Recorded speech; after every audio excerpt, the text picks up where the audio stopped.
Emily Carter, a soft-spoken 29-year-old elementary school teacher from Portland, Oregon, believed she was living the life every woman dreamed of.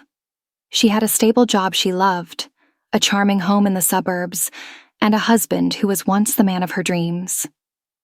Jason Carter, 34, a successful executive at a top investment firm, had swept her off her feet with his confidence, wit, and the kind of ambition that made her feel secure.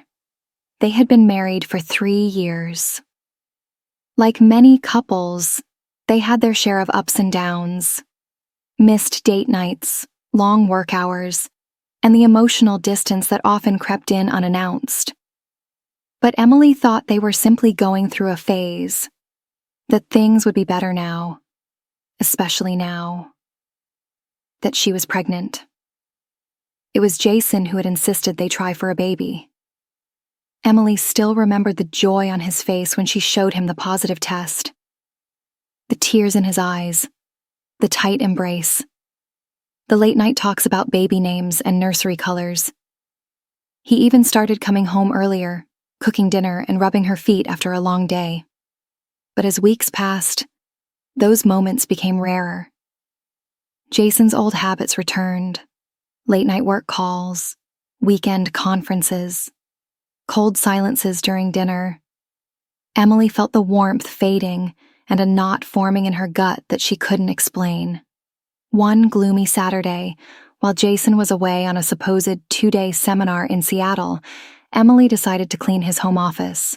She had never snooped before, but something about the way he had slammed his drawer shut the day before made her pause. Behind his bookshelf, hidden behind tax documents and old magazines, she found a locked drawer. The key, taped under the bottom of the desk. Inside was a leather-bound diary, worn out around the edges, with initials VB engraved on the cover. Heart-pounding, Emily flipped it open. The first page read, June 8th, 2023.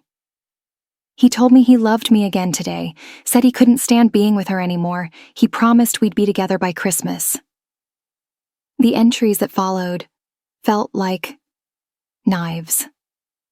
Vanessa Blake, 31 years old, an interior designer from Los Angeles. Jason had been flying out to meet her almost monthly. The diary spoke of hotel nights, expensive gifts, and dreams of starting a new life away from the burden of his wife. Emily's hands trembled as she turned each page. She wasn't just reading about infidelity.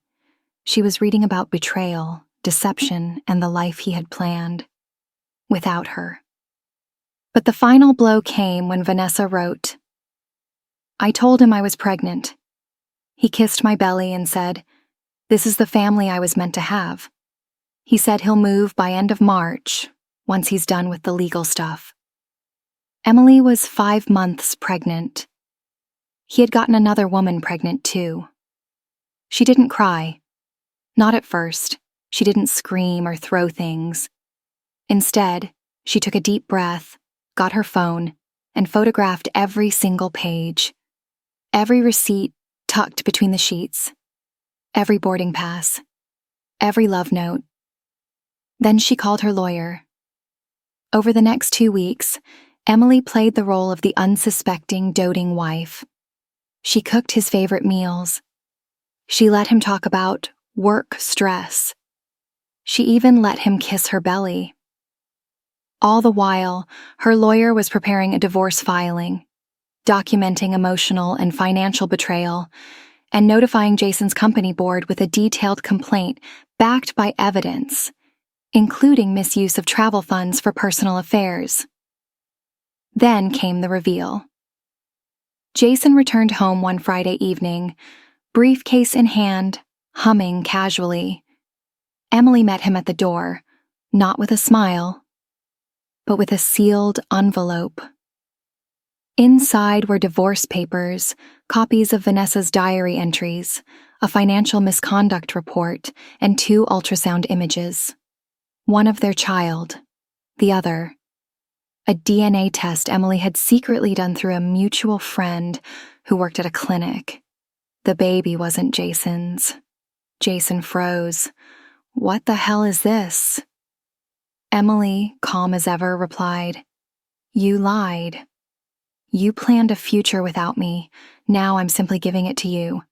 He tried to talk his way out, claimed it was a mistake, that Vanessa meant nothing, that he was confused. But Emily had already moved on emotionally. Her lawyer had already filed for spousal compensation and full custody. His company had already received the report and had placed him under internal investigation. Within days, Jason lost his job. Vanessa blocked him.